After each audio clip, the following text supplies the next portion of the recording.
उसका असली नाम था डू हियान, मैमकॉइन का फाउंडर, जो एक टाइम पे दुनिया की 5वीं सबसे बड़ी क्रिप्टो करेंसी थी। लेकिन जब पीक पे था, US securities and exchange commission ने सबीना भेजा उसको, और बस मैमकॉइन, जिसका वैल्यू 50 ट्रिलियन कोरियन वॉन था, एकदम से गिर गया। 99% मार्केट वैल्यू लॉस कर दिया एक पल में। कोरिया में आफ्टरमैथ बहुत बुरा था। 2 लाख से ज्यादा लोग अपनी लाइफ सेविंग्स खो बैठे।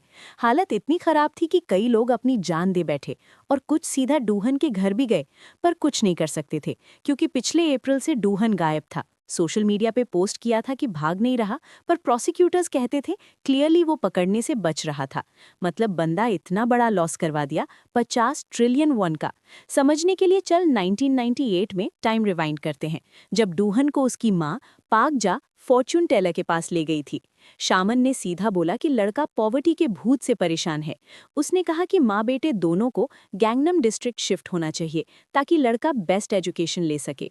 मिसेस पाक जा ने बिना सोचे समझे पैसे खर्च करके अपने घर का रजिस्ट्रेशन बदल लिया, और डूहन ने वहां से प्रेस्टीजियस डेची डोंग स्कूल में एडमिशन लिया। रोज रात तक क्रैम स्कूल्स में पढ़ाई करता, इंस्पेक्टर से बच के। उसके क्लासमेट्स में एक लड़का व्हील चेयर पर था, जिसका बैकग्राउंड अमीर था और उसका बाप बड़ा अच्छा आदमी था। जब उसने देखा डूहन रात के अंधेरे में अकेला घर जा रहा है, तो उसने ऑफर किया कि थोड़ा राइड दे दे, पर डूहन ने मना कर दिया। बोला घर पास है, 5 मिनट में पहुंच जाएगा। बताया कि उसके पेरेंट्स अब्रॉड है, इसलिए पिकअप नहीं करते, और इतनी छोटी दूरी है, कुछ नहीं होगा। पर सच क्या था? उस रात डूहन 3 बजे तक घर नहीं आया। जब घर गया, माँ मिसेज ओगजा सो रही थी। मतलब डूहन झूठ बोल रहा था। उसका घर डेचीडोंग एरिया में नहीं था, पेरेंट्स अब्रॉड नहीं थे, और उसके पास पैसा भी नहीं था। वो सब इसलिए छुपाता था ताकि कोई उसकी गरीबी ना जाने। क्लियरली डूहन अपनी इमेज को बहुत इंपॉर्टेंस देता था। फिर भी उसने बर्कली एलुमनस से रिकमेंडेशन लेटर लेके फॉरेन एक्सचेंज प्रोग्राम के लिए अप्लाई किया, पर स्पॉट खो दिया। ये उसके लिए बहुत फ्रस्ट्रेटिंग था। उस व्हीलचेयर वाले दोस्त ने एक अजीब कमेंट किया जो समझ नहीं आया। टीचर ने मना किया, पर फिर भी डूहन को शक हुआ। उसने डिसेबल्ड लोगों के बेनिफिट्स रिसर्च किए, और ज्यादा रिजेंटमेंट हुआ। फिर उसने उस दोस्त से सीधा कहा, तू डिसेबल्ड है मतलब टैलेंटेड नहीं है। आइसक्रीम शॉप में काम करता है, फिर गवर्नमेंट से हाथ क्यों मांगता है? पर उसको पता चला कि वो बंदा डिसेबल्ड नहीं था। जब उसने अपनी माँ से पूछा, तो माँ सिर्फ शर्म से सिर हिलाई। जब डूहन उठकर जाने लगा, माँ ने कुछ बोला, फिर भी डूहन ने हिम्मत नहीं हारी। हार्डवर्क किया, रैंकिंग 35 से सेकंड तक आई सीनियर ईयर के मॉक एग्जाम्स में। फिर नंबर 1 स्पॉट भी ले लिया। ड्रीम यूनिवर्सिटी में बिजनेस एडमिनिस्ट्रेशन में एडमिशन मिल गया। क्लब रिक्रूटमेंट फेयर में एक सीनियर ने उससे स्टूडेंट स्टार्टअप्स क्लब ज्वाइन करने को कहा। वो मान गया। एक फ्रेशमैन जीयू कंप्यूटर इंजीनियरिंग से फॉरेन एक्सचेंज के चक्कर में लेट आया था, तो डूहन ने अपना सैंडविच उसके साथ शेयर किया। इंटरव्यू राउंड में इंटरव्यूअर ने पूछा कि क्या डूहन को डेचीडोंग एरिया में लोगों का नेटवर्क पता है, क्योंकि क्लब डोनेशंस पर चलता है।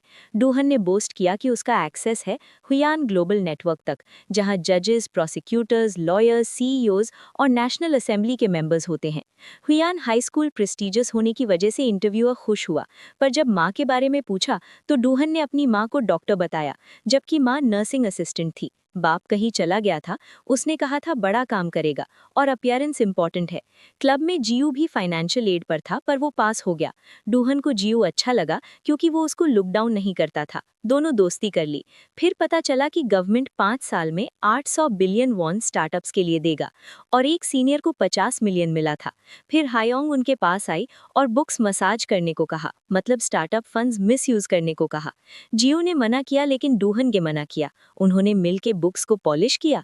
हायोंग यूरोप ट्रिप पे गई, 30 मिलियन पार्टी में उड़ा दिए।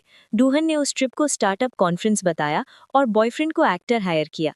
5 स्टार होटल के पैसे वेन्यू रेंट बताए, पर डिजाइनर हैंडबैग का 13 मिलियन का खर्चा पॉलिश करना मुश्किल था, तो उन्होंने उसको 2 सर्विस फीस में बांट दिया, प्लानिंग और ऐप डेवलपमेंट के नाम पे। दोनों ने मिलकर बुक्स कुक की, और हायोंग ने उन्हें स्टेक डिनर और एक्स्ट्रा पैसे दिए।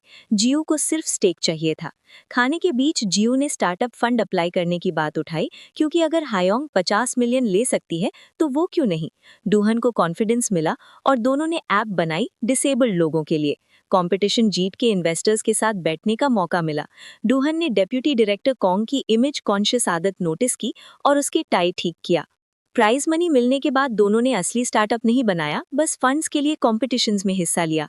2017 में फिनटेक कंपनी ने उन्हें स्काउट किया क्योंकि वो बहुत सारे प्रोजेक्ट्स प्लान कर लेते थे। डूहन का एम्बिशन बड़ा होने लगा और उसने जियो को लुक डाउन करना स्टार्ट कर दिया।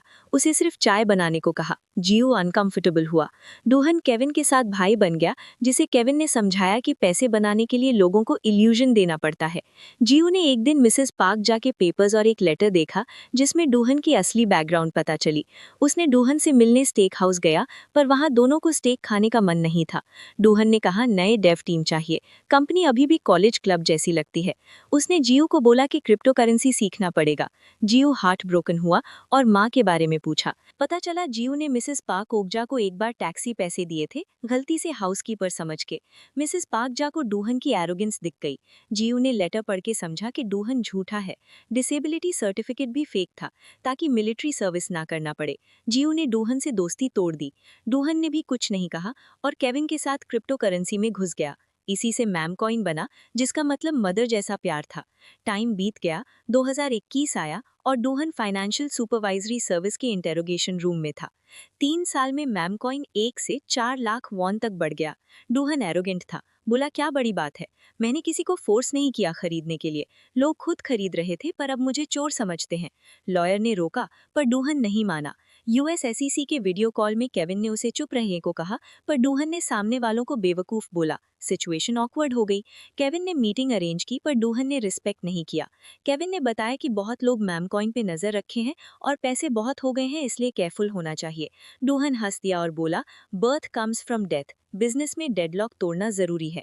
अगले दिन डूहन अपने कॉलेज क्लब गया, जहां उसकी और जियो की फोटो अभी भी लगी थी।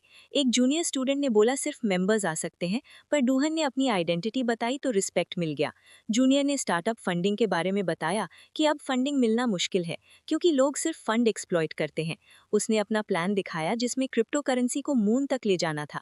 डूहन हैरान था, पर जूनियर ने बताया कि अगर डिजिटल वॉलेट में 10 बिलियन वॉन मून तक भेजेंगे, लोग चांद देखकर मैम कॉइन और डूहन को याद करेंगे। डूहन को इंटरेस्ट आया, उसने अपना ईमेल दिया।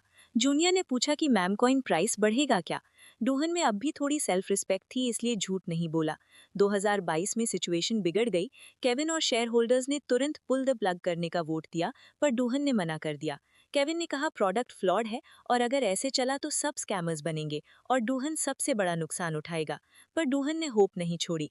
बोला गवर्नमेंट फिनटेक कंपनीज में पैसा डालेगी और मार्केट कैप अभी भी बढ़ रहा है, नया विजन दिखा के पिवट कर सकते हैं। केविन ने फाइनली धमकी दी कि पब्लिक फंड्स का घोटाला हुआ है, अगर डूहन कोऑपरेट नहीं करेगा तो सब एक्सपोज हो जाएगा। पर डूहन ने रियलिटी नहीं समझी। प्रोसिक्यूटर्स ने समन भेजा, कनेक्शंस बेकार हो गए। इन्वेस्टर्स गुस्से में कंपनी में घुस आए, एक्सप्लेनेशन मांगा। केविन भाग गया। डूहन ने थोड़ी देर स्ट्रगल की, पर जब सिचुएशन अनसैल्वेजेबल लगने लगी तो 2023 में भाग गया। 2025 तक डूहन ने अपने बिजनेस प्लान्स छोड़े नहीं और उसने पुरानी फीमेल लॉयर से कांटेक्ट किया।